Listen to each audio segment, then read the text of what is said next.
Oke, kita mulai kuliah kita pada hari ini tuh getaran mekanik. Ini ada 2 SKS, artinya dalam perkuliahan ini kita dalam seminggu kita melaksanakan tatap muka sebanyak 2 kali 50 menit itu. Yaitu pada hari Kamis jam 10.20 sampai dengan nanti sekitar jam 12 pas gitu. Kemudian juga nanti kita dengan 2 SKS ini ada tugas terstruktur seperti biasa, kita akan setiap minggu akan diberi tugas dan juga nanti kuliah mandiri. Oke, untuk perkuliahan getaran mekanik ini kita akan bahas mengenai beberapa fenomena-fenomena getaran yang ada di industri dan juga yang ada di sekitar kita. Oke, nah ini yang harus kita tanamkan bahwa sebelum kita melakukan perkuliahan bahwa tidak ada yang bodoh di kuliahan ini, tidak ada yang pintar di perkuliahan ini, yang ada itu hanya orang yang malas dan yang bersungguh-sungguh itu aja membedakannya. Sehingga ditanamkan di diri dulu bahwa perkuliahan ini bukan perkuliahan yang rumit, walaupun nanti kita akan belajar banyak mengenai matematika dan juga nanti pengambilan pencuplikan data, tapi ini tidak merupakan perkuliahan yang menarik menurut saya gitu.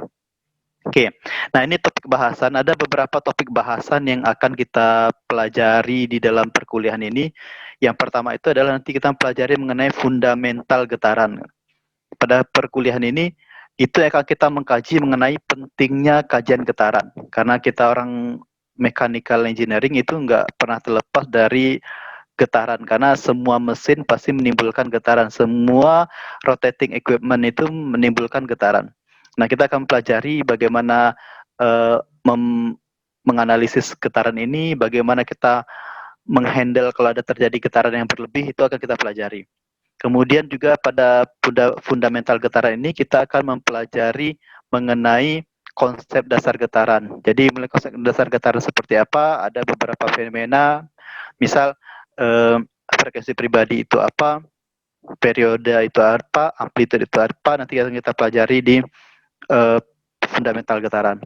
Kemudian nanti juga di bab 1 ini kita akan pelajari juga mengenai klasifikasi getaran. Klasifikasi getaran berdasarkan DOF-nya, berdasarkan redamannya, berdasarkan gangguannya dan lain sebagainya, itu akan kita pelajari juga. Nah, kemudian prosedur analisis getaran. Bagaimana cara kita menganalisis getaran dari awal sampai akhir? Akan kita pelajari semuanya sedikit demi sedikit. Dan di fundamental getaran ini juga kita akan pelajari mengenai elemen-elemen yang mendukung sistem getaran itu sendiri, seperti pegas, inersia, dan juga redaman. Akan kita bahas satu persatu bagaimana kita memodelkannya dalam matematik. Dan terakhir untuk fundamental getaran ini kita akan pelajari mengenai gerak harmonik. Jadi gerak harmonik itu seperti apa? Selain gerak harmonik nanti juga ada namanya gerakan periodik. Itu juga menimbulkan getaran. Itu untuk bab satunya gitu akan kita pelajari. Mungkin ini juga waktu di SMA atau di mata kuliah fisika harusnya sudah pelajari juga mengenai dasar-dasar getaran ini. Oke, pada topik bahasan kedua kita akan pelajari getaran bebas 1 derajat kebebasan atau 1 DOF. Nah, pada perkuliahan ini kita akan mempelajari mengenai getaran bebas tak teredam, yaitu getaran yang translasi dan torsional. Jadi gerakan translasi ini seperti massa pegas. Kalau seandainya ada sistem massa pegas kita gantungkan, maka akan terjadi getaran, yaitu gerak bolak-balik pada arah translasi, yaitu arah sumbu Y. Kemudian getaran diagram benda bebas. Pada getaran bebas 1 DOF ini kita akan pelajari mengenai diagram benda bebas. Bagaimana kita memodelkan sistem getaran itu menjadi sistem getaran diagram benda bebas sehingga kita akan mendapatkan persamaan matematis yang akan kita analisis frekuensi pribadinya, amplitudenya dan lain sebagainya.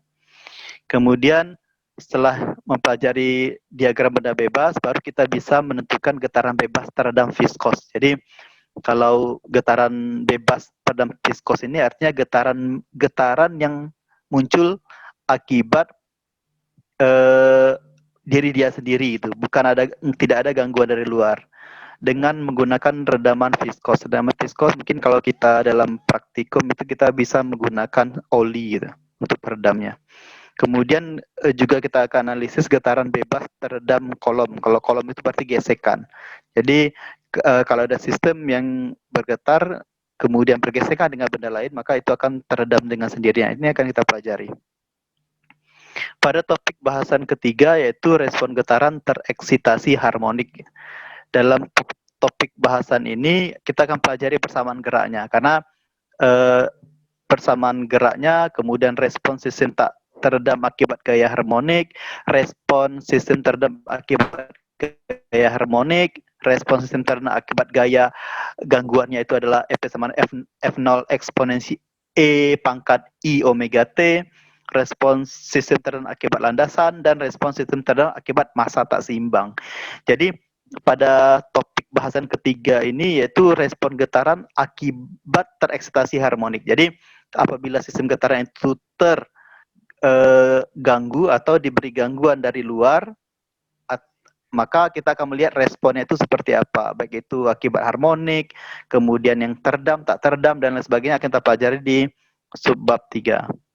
Kemudian di topik bahasan yang keempat yaitu respon getaran paksa akibat pembebanan umum.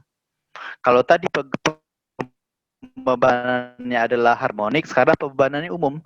Pembebanan umum itu akibat periodik, artinya periodik umum, kemudian juga akibat periodik tidak umum, akibat gaya non periodik, dan integral konvolusi. Artinya kalau seandainya tadi gangguannya itu adalah periodik, harmonik, atau gempa kejut gitu, sehingga responnya itu seperti apa, itu yang akan kita pelajari pada pembebanan umum ini gitu. Dan yang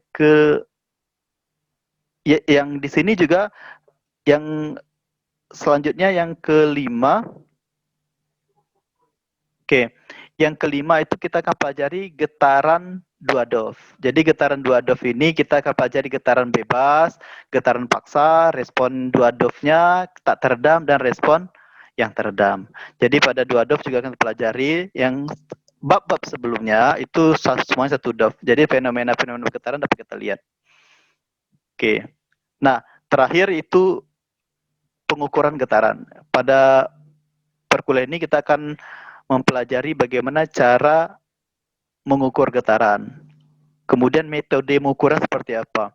Jadi diharapkan dalam perkuliahan ini semuanya bisa mengetahui dasar-dasar pengukuran, bukan hanya kita teoritik cara menghitung frekuensi, cara menghitung amplitude, tapi juga kita nanti cara mengukurnya seperti apa, karena di lapangan nggak mungkin kita menghitungnya gitu. Mungkin macet. Nah referensinya apa? Nah referensi yang akan kita ambil dalam perkuliahan ini adalah 3 referensi ini wajib kalian miliki salah satunya. Jadi dalam perkuliahan ini saya menyarankan kalian semuanya untuk memiliki salah satu dari buku ini, karena nanti soal-soal saya kasih untuk latihan tiap minggu, hanya saya kasih bukunya apa, nomor berapa, halaman berapa. Jadi kalian harus siap untuk itu gitu. Nah untuk penilaian kita ada beberapa komponen, itu ada kehadiran, tugas, kuis, UTS, dan UAS. Nah untuk penilaian ini kita bisa diskusikan sama-sama. Kalian boleh berkomentar dengan mengetik raise hand di kolom chat, atau juga menuliskan di chat tuh. Itu untuk yang mau bertanya silahkan. Itu untuk sementara kontrak kita hari ini.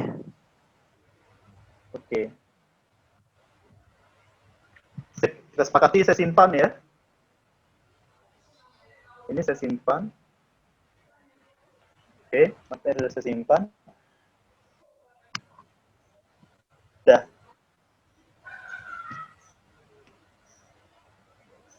Ada lagi mau ditanyakan silakan, atau mau disampaikan untuk perkuliahan selanjutnya?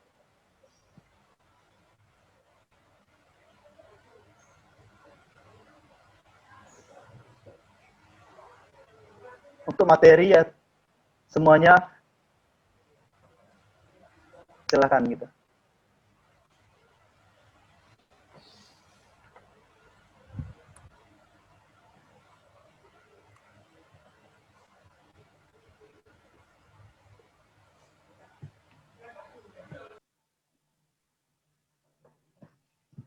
Satu semuanya. Silakan, ada mau ditanyakan terlebih dahulu atau mengenai perkuliahan gitu.